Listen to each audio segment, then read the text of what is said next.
Hi అండి, అందరికీ నమస్కారం. మరి కార్తీక మాసం పూర్తయిపోయింది కదండి. నెల రోజులు కార్తీక మాసం పూర్తి చేసాం. కార్తీక మాసం అంతా కూడా శివకేశవులని మనం ఆరాధించాం. ఇప్పుడిక మార్గశిర మాసం. ఈ మార్గశిర మాసం విశిష్టత ఏమిటి, అసలు ఈ మార్గశిర మాసం ఏమిటి అనేది మనం ఈ వీడియోలో తెలుసుకుందాము. మాసానాం మార్గశీర్షాహం అని చెప్పారు మన జగద్గురువు శ్రీకృష్ణ పరమాత్మ.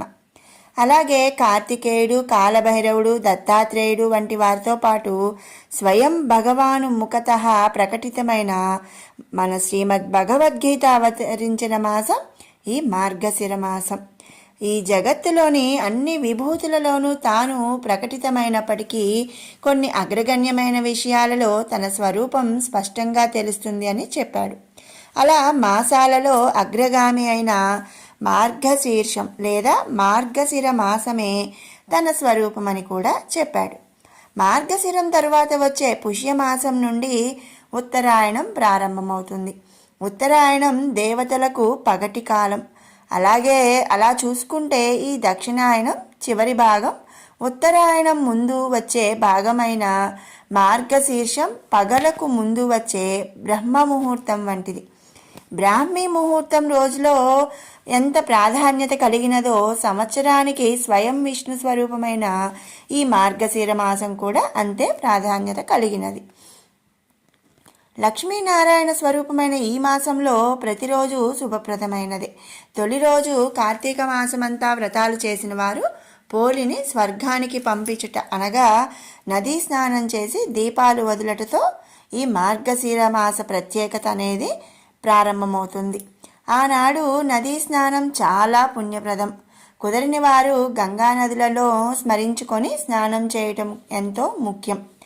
ఇక ప్రతిరోజు శుభప్రదమైనదే అయినప్పటికీ కొన్ని ముఖ్యమైన పర్వదినాలను మనం ఇప్పుడు తెలుసుకుందాము. మార్గశిర శుద్ధ తదియ నాడు ఉమామహేశ్వర వ్రతం చేసి శివపార్వతులను ఆరాధించడం కొన్ని ప్రాంతాలలో ఉంది.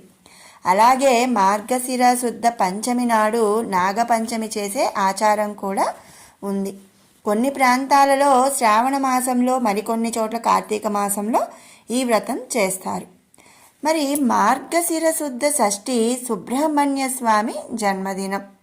శివపార్వతుల తనయుడైన సుబ్రహ్మణ్యుడు తారకాసుర సంహారం కోసం అవతరించిన దినం ఈ మార్గశిర శుద్ధ షష్ఠి. ఈనాడు ఉపవాసం ఉండి సుబ్రహ్మణ్యుని ఆరాధిస్తారు. సంతానం కోరుకునేవారు స్వామిని ఆరాధిస్తే సంతానం కలుగుతుంది. దేశంలో గల పలు సుబ్రహ్మణ్య ఆలయాలలో విశేషమైన పూజలు, ఉత్సవాలు, అలాగే నాగప్రతిష్టలు కూడా జరుగుతాయి. ఇక మార్గశిర శుద్ధ అష్టమి. ఈరోజు కాలభైరవుని జన్మదినం. దీనినే కాలభైరవాష్టమి అని కూడా అంటారు. ఈశ్వరుడు కాలస్వరూపంగా ప్రకటితమైన అవతారం కాలభైరవ అవతారం. కాశీ పట్టణానికి క్షేత్రపాలకుడిగా ఉంది. కాశీకి వచ్చిన, కాశీలో మరణించిన భక్తుల పాపపుణ్యాలను స్వయంగా లెక్క చూస్తూ ఉంటాడు. శునకం కాలభైరవ స్వరూపం. ఈనాడు శునకాన్ని పూజించి గారెలు వండి దండగా గుచ్చి శునకం మెడలో వేస్తూ ఉంటారు. ఇక మార్గశిర శుద్ధ ఏకాదశి. ఈరోజే శ్రీమద్ భగవద్గీత లోకానికి అందిన రోజు. దీనినే వైకుంఠ ఏకాదశి లేదా మోక్షద ఏకాదశి అని కూడా చెప్పుకుంటారు.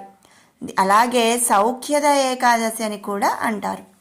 సాక్షాత్ భగవత్ స్వరూపాన్ని మానవులు తెలుసుకోగలిగే విధంగా, అంతేకాకుండా సులభమైన రీతిలో ఆత్మజ్ఞానాన్ని పొందే మార్గం ఇందులో శ్రీకృష్ణ భగవానుడు చెప్పాడు.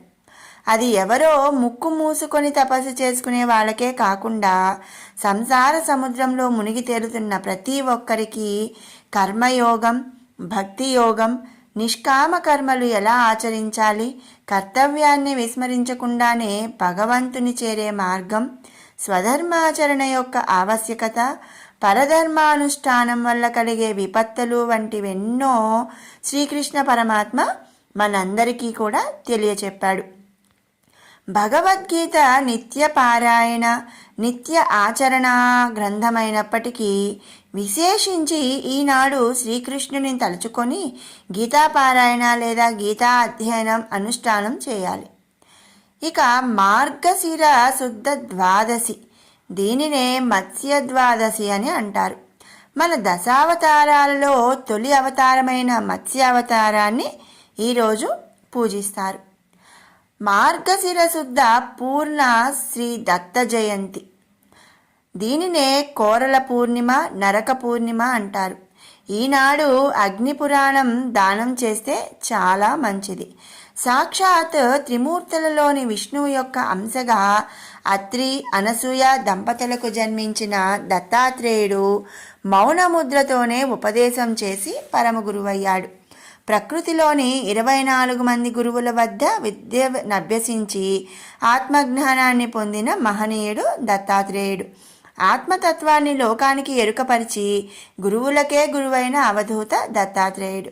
ఈనాడు దత్త చరిత్ర పారాయణ చేసి ఆ పరమ గురువుని స్మరించుకుంటారు. ఇక మార్గశిర మాసంలో వచ్చే లక్ష్మీవారం అంటే గురువారం, ఆ రోజు లక్ష్మీదేవిని పూజిస్తే సకల ఐశ్వర్యాలు కలుగుతాయని నమ్మకం.